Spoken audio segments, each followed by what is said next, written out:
as much as the media and the so-called conservative media has been trying to end Donald Trump in his campaign, it has been failing. And their frustration, the media's frustration over why their efforts are failing, I'm going to explain right now. Now, again, I like Trump. Not sure if I'm going to absolutely vote for him, but it's looking that way right now. Now, I had my last video where I spoke about my personal experience working with Donald Trump at Macy's and how Macy's was the racist. And there have been 4 or 5 events since that time where it's supposedly been the end of the Trump campaign. This is it. He's went too far. He's went too far. And what happens next poll? He goes up in the polls. He goes up in the polls. He goes up in the polls. And all those media pundits, especially on Fox News, which is supposedly conservative, but it's really not, it's establishment, they're flabbergasted. They're stunned. They don't understand why. They don't understand why. Well, I'm going to tell you why Donald Trump is resonating and where the anger of the Donald Trump voter is coming from. Now, one of the things they tried to hit him with, and has been a criticism of his during the debate, is his support of Democratic candidates. Is donating to Democrat candidates, to their campaigns, being seen, changing positions. And before he gave the answer to why, I already knew the answer why. And a lot of you already know the answer why, but you haven't been able to put your finger on it. So let me help you out here. Donald Trump admits he is a businessman. He is a businessman who is out to make money, to build things. And by building things, he's employing people. And once the job is done, most of his business are employing people, creating an economy for them, for himself, for the world. Now, anybody who knows anything about American politics and probably politics worldwide, politics is controlled by money. Now, Donald Trump builds everywhere, in every state, basically in every state in the country and worldwide. He has business properties that he has built, bought into, created, jobs, employees, you name it, he does it. Now, anybody who's ever tried to build anything or tried to do anything professionally understands the bureaucracy of politics and understands that hands have to be greased, otherwise things aren't getting done. That is the bottom line. He is based out of the New York, New Jersey area, which is Democrat run. How would you expect to get anything built in New York City without donating to Democrats? It's not possible. It's never going to happen.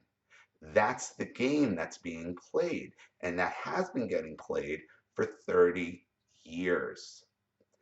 He does these things in order to make money, to create business, to employ people. If he hadn't, how much smaller would his empire be? How many people would be without jobs who work for Trump Corporation? Thousands? Tens of thousands? I would think so. Absolutely. And when they say he's buying and selling politicians, and he admits it, absolutely he is. But what is he really telling us here? Because he's being honest in saying, yeah, I paid politicians. I paid you. I gave you money. I gave you money so I could get things done. And that's not a bad thing in regards to Donald Trump because he's being honest with it. And the reason why it doesn't bother a lot of people is because how many hundreds of millions of people have to eat their own personal convictions and what they believe in and bite their tongue every day to stay employed, to stay a part of an organization, to stay a part of anything. How many of us sit there with our hands under our butts, unable to move, unable to talk, stewing on the inside, that internal frustration of this doesn't reflect my values, this doesn't reflect what I believe, but no, I have to go along with it in order to make money, in order to survive. That resonates with people. And what Donald Trump is telling everybody is this is the system, this system is broken, and I'm going to help you fix it. He's not candy coating it, he's not sugarcoating it, he's not making excuses. He's saying, I did it to make money, to be successful. If I didn't do it, I wouldn't be standing on this debate stage right now. And that is the God's honest truth. And because it's a political thing where it's Democrats, or it's like, well, how do we know? You're going to go back and forth and back and forth and back and forth. You're a flip-flopper. No, not really. Because if you look at the interview he did with Oprah Winfrey maybe 30 years ago, he was saying the same thing then as he's saying now. The in-between was the bridge of what he had to do to get to this point. But consider this. Say Donald Trump wasn't a billionaire business person. Let's say Donald Trump was a former doctor or head or director or medical director of an organization like Planned Parenthood, who then had a conversion and then said the truth about what goes on in Planned Parenthood, said the truth about what goes on in the abortion industry, came out clean about all of it. There's plenty of people that happens with. Their loyalties aren't questioned. They are embraced.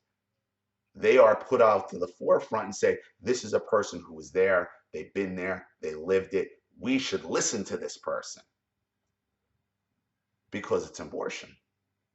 But it's really, we're talking about the same thing. We're talking about a change in a political conversion, a conversion in beliefs, where now you're coming and you're saying, this is the reality of what's going on here. We don't discount what the people who convert from former Planned Parenthood employees come over and tell us. We don't challenge their loyalty. Now, granted, not all of them are running for political office, but it's the same thing. You know, even in your personal life, if you know somebody who voted for a Democrat or voted for a Republican, it's now you're tied down to every position you've ever held throughout your entire life. And most of the things that Donald Trump is being pointed at Donald Trump is from 20, 30 years ago. Who wants to be held?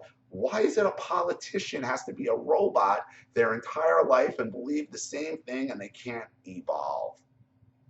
Even though I don't think Donald Trump evolved on that many issues, I think he believed who he was and was saying what he was saying because so he can get his business interests taken care of and employ tens of thousands of people. That's the reality. The fact that Donald Trump donated to Democrats and the fact that Donald Trump is now telling us how the system works, we should be embracing it. Because he's saying, even I, Donald Trump, with $10 billion in the bank, had to eat my convictions and eat what I personally believe in and shove it down there to get business done. Now, on to Miss Megyn Kelly, who, if you remember, if anybody who watches Fox remembers when she was Megyn Kendall back in the day, and basically trying to break in. And I think what we're seeing now is the old Megyn Kendall. Because then when she started getting more mainstream and started being more conservative, or what people thought she was conservative, I never thought she was conservative. I always knew she was a phony. I always knew she was a phony because I remember when she broke into the industry what she was like. And that's what's showing now because she's too big for her own good. Not that I think she wrote any of those questions, because I think that's all been pushed by, obviously, the higher-ups. But what they tried to do and what they're doing today, where Donald Trump has been disinvited from RedState.org's event, who friggin' cares anyway? Eric Erickson, Rush Limbaugh wannabe, who will never be. See, this is the problem. They're all waiting for this crash that isn't going to come, this media. And the reason is because the media doesn't understand the common person. They don't get it. Perfect example would be what happened with Juan Williams when he got fired for NPR for saying Muslims make him feel uncomfortable on planes. And if you remember the media outcry, circling around, poor Juan, I can't believe this happened. Well, you know what? Guess what, Juan? Welcome to what hundreds of millions of Americans have to deal with every day. Every day, common Americans get fired from their jobs for saying what they believe in. Welcome to the reality, but they haven't figured out. They thought, oh, well, I'm being picked on because I'm a... No, this is what happens in reality. So on to Miss Kelly and the fight that went on today with, she attacked him unfairly for comments taken way out of context about the Playboy model who's on Celebrity Apprentice, and supposedly told her to get on her knees and what a pretty picture. Well, first of all, the model didn't even remember him saying it. And secondly, she wasn't offended anyway because she said he was a jokester and good-natured. And then when you go back and you research and find out what actually happened, this was during Celebrity Apprentice. And then remember, this is an entertainment show anyway. Vince Neil, I believe from Motley Crue, said, he had to fire this girl because he was on her team. And she fell to her knees and begged, please don't fire me. And then Donald Trump said, well, that must have been a pretty picture, you on your knees like that. Common expression. He's not saying get on your knees, I want to see you on your knees. He's not making it sexual. It's the same example of, because Donald Trump seems to use a lot of cliches and expressions, which he should probably try to get away from because they can be twisted. Now, if I tell you I had a fight with somebody and it was out of control and I give you this, and the person says, wow, that must have been a pretty picture, that is a common expression that everybody uses. That's what he did. Taken completely out of context, having nothing to do with political issues, an obvious hit job. He was upset. A lot of his supporters are very upset, rightfully so. He goes on CNN and says she seemed to me like she was angry and she had blood coming out of her eyes and wherever. And they automatically go to, I'm sorry, Windows 10, this search engine. They automatically go to the wherever else. Oh, well, he must be talking about, oh, she's bleeding all over the place. That's a hell of a leap, don't you think? You could be so minded you bleed out your eyes, your nose, your ears, your mouth. That's what I would say when somebody... Nobody ever says she's bleeding, she's so mad she's got her period. What? This media is so desperate to take this man down, and you got to ask why. Because the media realizes we've lost our stranglehold on being able to tell the American people what to do. They're not buying it anymore. They don't believe it. They don't believe anything the politicians say. They don't believe anything we say. And it's not only Megyn Kelly. It was Chris Wallace. It's Charles Krauthammer. It's Jonah Goldberg dying for this guy to blow up, and he's not. And I think the media is, quite frankly, terrified of him because the whole monopoly is about to come crashing down on them. They are now about to be regulated to us, to the common man. If the media loses their power, well, then they're no better than us. Donald Trump's telling us how it is, and we're reacting to it. It's like, I'm sick and tired of having to bite my tongue. I'm sick and tired of the political correct nonsense. I'm sick and tired of the unfair attacks. And that's what Donald Trump is representing. He says things definitively because he's not a politician. He's telling us he's telling us.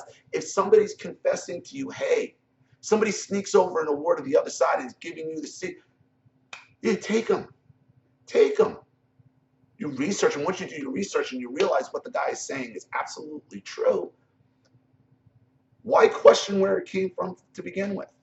Kind of silly.